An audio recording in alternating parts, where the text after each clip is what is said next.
दमदार 10 में बात करेंगे इंटरनेशनल खबरों की। पहले ट्रंप ने वेनेजुएला पर हमला किया, फिर वहां के राष्ट्रपति मादुरो और उनकी पत्नी को गिरफ्तार करके अमेरिका उठा ले गए। अब ट्रंप ने वेनेजुएला पर प्रेशर का नया तरीका अपना लिया है। ट्रंप ने खुद को वेनेजुएला का कार्यवाहक राष्ट्रपति घोषित कर दिया है। ट्रंप ने खुद सोशल मीडिया ट्रूथ पर तस्वीर शेयर की जिसमें उन्हें वेनेजुएला का कार्यवाहक राष्ट्रपति बताया गया है। आपको बता दें कि वेनेजुएला की सुप्रीम कोर्ट ने उपराष्ट्रपति डेल्सी रोड्रिग्स को अंतरिम राष्ट्रपति नियुक्त किया था, लेकिन अब ट्रंप ने खुद को वेनेजुएला का कार्यवाहक राष्ट्रपति घोषित करके एक नए डिबेट की शुरुआत कर दी है। अब वेनेजुएला पर क्या कार्रवाई अमेरिका ने की वो तो आपने देखा ही, किन कारणों की वजह से की गई ये भी आप जानते हैं। लेकिन अब ट्रंप का ये कह देना कि वो वेनेजुएला के एक्टिंग प्रेसिडेंट है या कार्यवाहक राष्ट्रपति हैं, तो इसका मतलब क्या है? अब क्या ट्रंप आगे करना चाह रहे हैं? क्या राइट्स हैं जो वेनेजुएला के ट्रंप लेना चाह रहे हैं? इस पर एक नई बहस विनोद जी जरूर छिड़ेगी कि क्यों बनना चाह रहे हैं वो, क्यों पूरी तरीके से क्या कंट्रोल में लेना चाह रहे हैं वेनेजुएला को अपने? नहीं, क्यों बनना चाह रहे हैं तो मालूम है सबको कि तेल का सबसे बड़ा स्रोत है, वहाँ पर भंडार है वेनेजुएला में, उस पर वो कब्जा करना चाहते हैं पूरी तरह से। लेकिन क्या वो जो कर रहे हैं वो ठीक है? क्या दुनिया उससे सहमत होगी? क्या संयुक्त राष्ट्र संघ जो है वो ट्रंप को वेनेजुएला के कार्यवाहक राष्ट्रपति की मान्यता देगा? ये बड़े प्रश्न है ना, कि कल को ट्रंप घोषित कर दें कि मैं फलाने देश का कार्यवाहक राष्ट्रपति हूं, तो क्या माना जाएगा? ये तो मतलब एक तरह से साम्राज्यवाद का नया रूप है।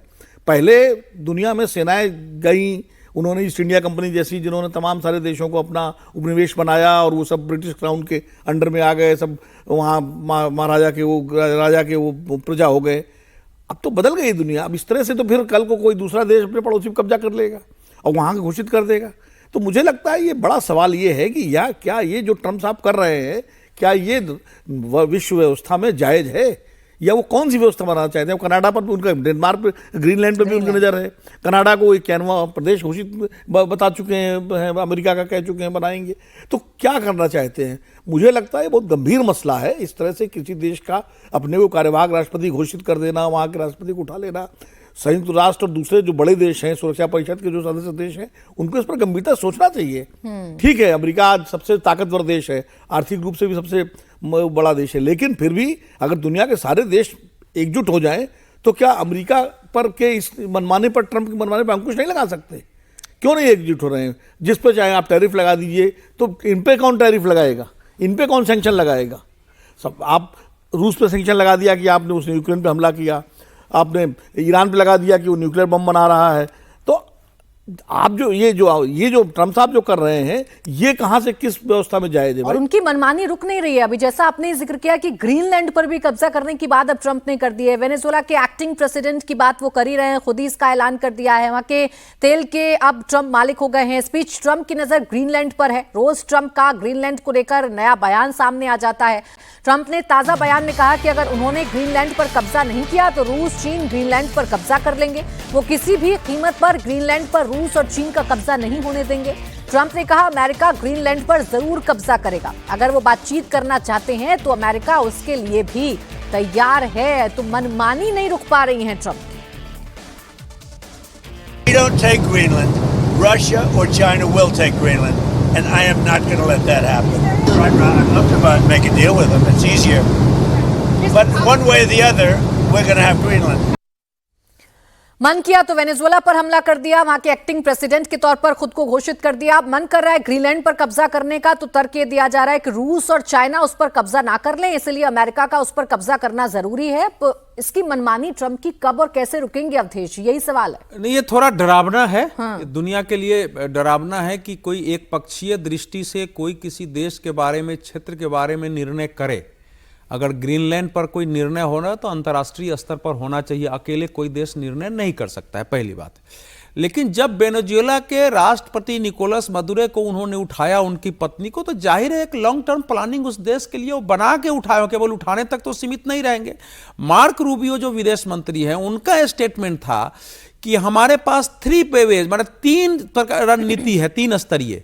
वेनेजुएला की जो है स्थिरता और सुरक्षा सुनिश्चित करने के लिए। तो 3 स्तरीय राजनीति में यह है जो ट्रंप ने कहा कि हम तब तक वेनेजुएला की सरकार को चलाएंगे जब तक कि वहां सुरक्षित उचित व्यवस्था कायम नहीं हो जाती है।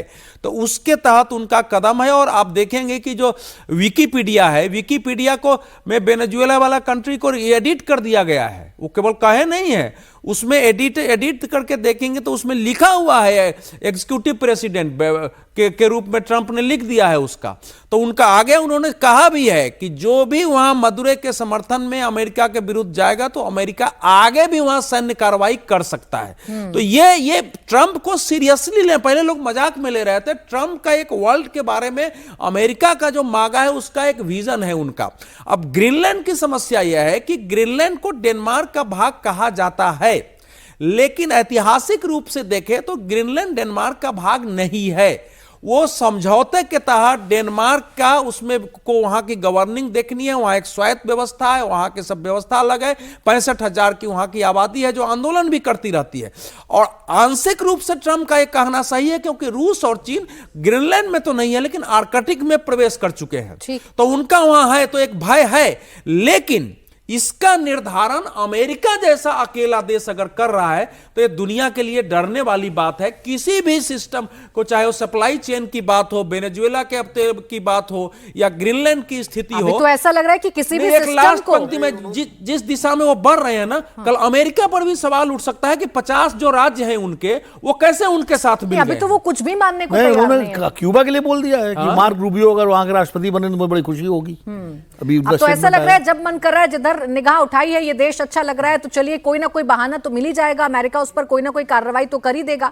अब ईरान में भी इस वक्त अनरेस्ट बहुत ज्यादा बढ़ चुका है। यहां खामेनी के खिलाफ 16 दिनों से लगातार प्रदर्शन जारी है और हिंसक होता जा रहा है। अब तक 544 लोगों की जान जा चुकी है, जिसमें 48 सुरक्षाकर्मी शामिल हैं। तेहरान समेत करीब 100 शहरों में जबरदस्त विरोध प्रदर्शन चल रहा है। 10,000 से ज्यादा प्रदर्शनकारियों को हिरासत में लिया गया है। प्रदर्शनकारियों की आवाज दबाने की पूरी कोशिश की जा रही है। शहर शहर गोलियां चल रही हैं, आगजनी हो रही है, लेकिन प्रदर्शनकारियों के हौसले अब तक बुलंद हैं। और ये जो प्रदर्शन है, बजाय इसके कि ये थम जाए, बजाय इसके कि खामेनी की सख्ती के बाद लोग अपने घरों से बाहर ना निकले, लोग ज्यादा से ज्यादा संख्या में बाहर निकलकर इस तरीके का प्रदर्शन कर रहे हैं।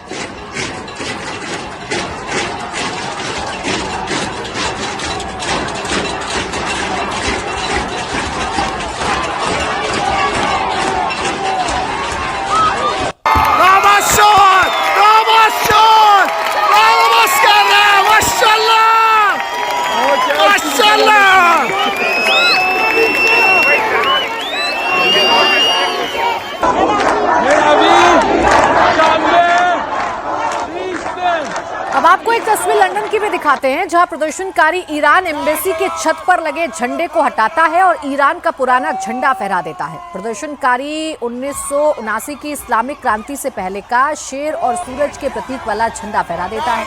दूतावास के बाहर खड़ी भीड़ तालियां बजाकर और नारों के साथ प्रदर्शनकारी का साथ देती नजर आती है।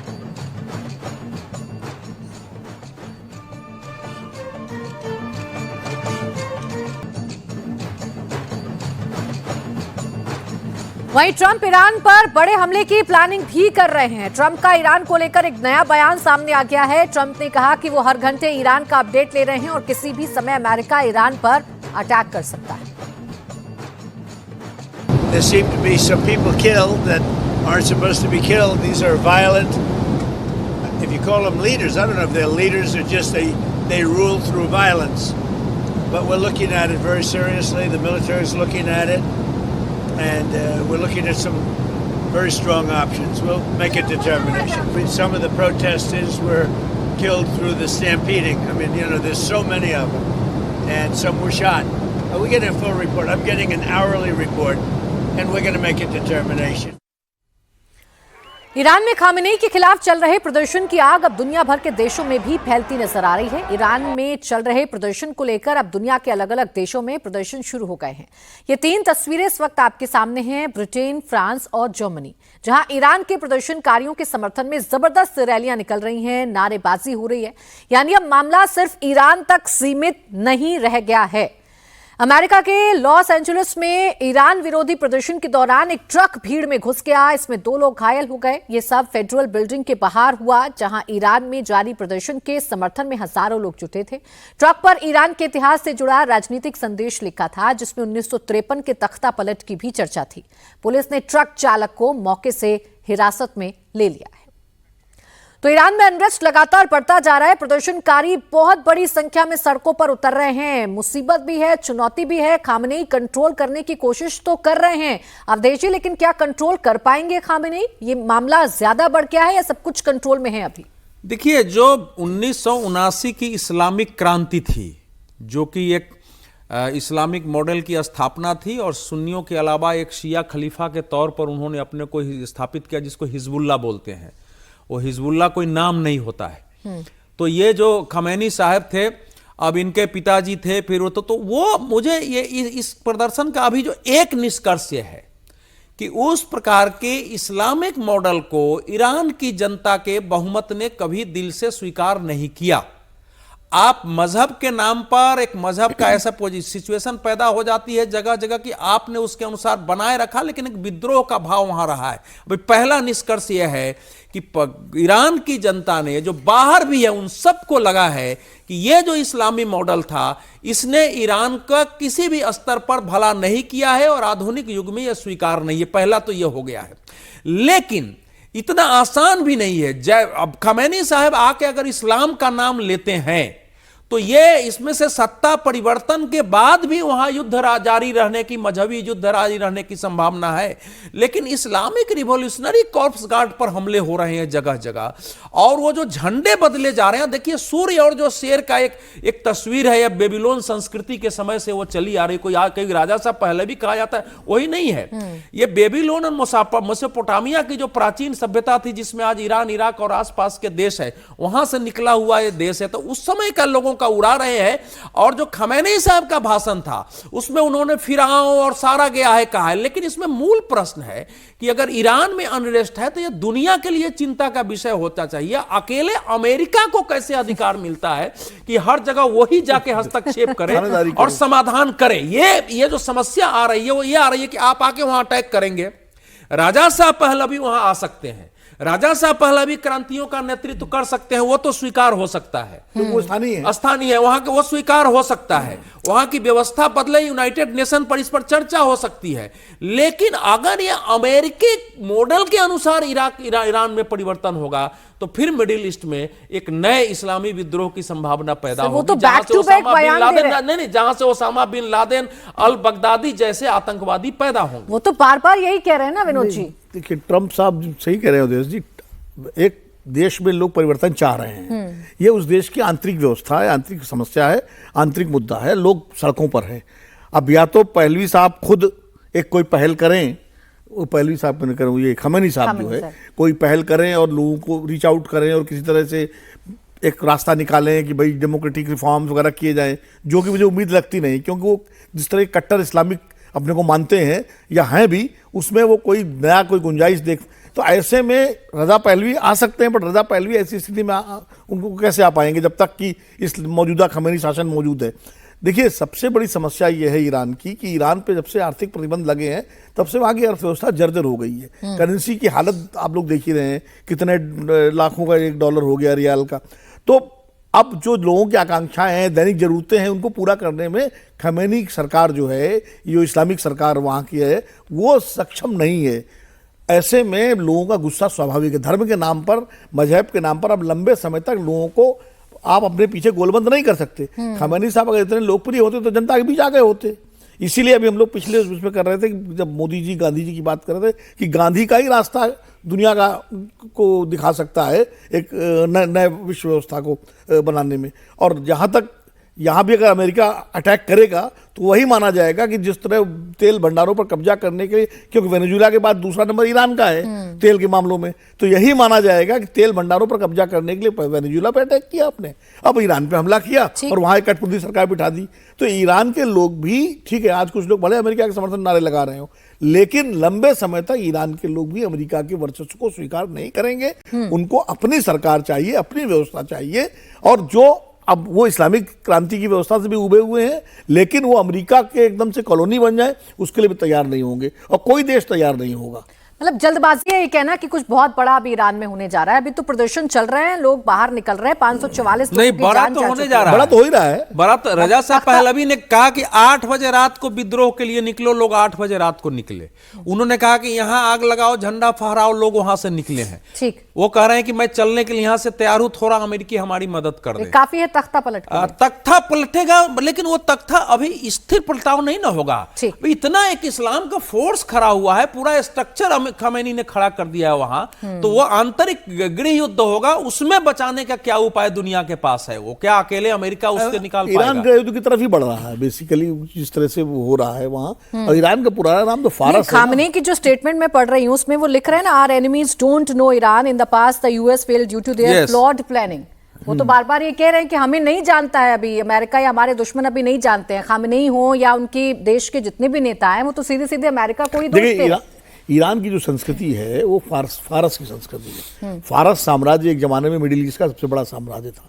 जो दुनिया के बड़े साम्राज्य थे उनमें फारस साम्राज्य एक बड़ा साम्राज्य था। पर्शियन, जिसको अंग्रेजी में पर्शियन कहा जाता है, हिंदी में फारसी बोलते हैं, वो भाषा जो है एक जमाने में बड़ी एलीट भाषा मानी जाती थी। तो ईरान कभी किसी देश का आधिपत्य स्वीकार नहीं किया ईरान ने, ये सच्चाई है। किसी भी देश का आधिपत्य ईरान ने स्वीकार नहीं किया है। अब अमेरिका कैसे, इराक को तो आपने कर लिया, जो अभी अवधेश जी कह रहे थे, मेसोपोटामिया की सभ्यता का केंद्र ही इराक था, दजला फरात का पूरा, लेकिन इराक को तो कब्जा कर लिया किसी तरह से। ईरान पर कर पाएंगे कि नहीं कर पाएंगे, ईरान के लोग स्वीकार करें, क्यों? ईरान के लोगों में एक जो अपनी संस्कृति और अपने उसको लेकर, गौरव को लेकर के बड़ी ज़बरदस्त फीलिंग है। इसीलिए आप देखिए ईरान और इराक का युद्ध 10 साल चला था और सद्दाम के ज़माने में, लेकिन ईरान पीछे नहीं हटा था। वो ये पहले की बात है। तो कुल मिलाकर के अभी बहुत जटिल परिस्थिति है। दूसरे जो खाड़ी के देश हैं, जो पश्चिमी एशिया के देश हैं, वो इस मुद्दे पे क्या देख रहे हैं? अभी सऊदी अरब का क्या रुख होगा, और जो इराक पड़ोसी देश है उसका क्या रुख होगा? इन सबको का रुख भी निर्भर, क्योंकि क्या वो अमेरिका का सीधा हस्तक्षेप स्वीकार करेंगे? सैटेलाइट की लॉन्चिंग पर ये बड़ी खबर है। इसरो का मिशन अन्वेषा असफल हो गया है। थर्ड फेज के आखिरी फेज में तकनीकी खामी आने की वजह से ये असफल हो गया है। ये इस वक्त बड़ी खबर आपको बता रहे हैं। तकनीकी खामी आने की वजह से थर्ड फेज में जाकर ये जो हमारा मिशन था ये फेल हो गया है, ये असफल हो गया है। एक बार फिर से इसरो कोशिश जरूर करेगा, लेकिन आज के लिए जरूर कहा जा सकता है कि अच्छी खबर नहीं आई है। राघवन, जानकारी दीजिए क्या हुआ थर्ड फेज में आकर? जी देखिए, बहुत ही कह सकते हैं कि साल की शुरुआत जो है इसरो के लिए वो ठीक नहीं हुई है।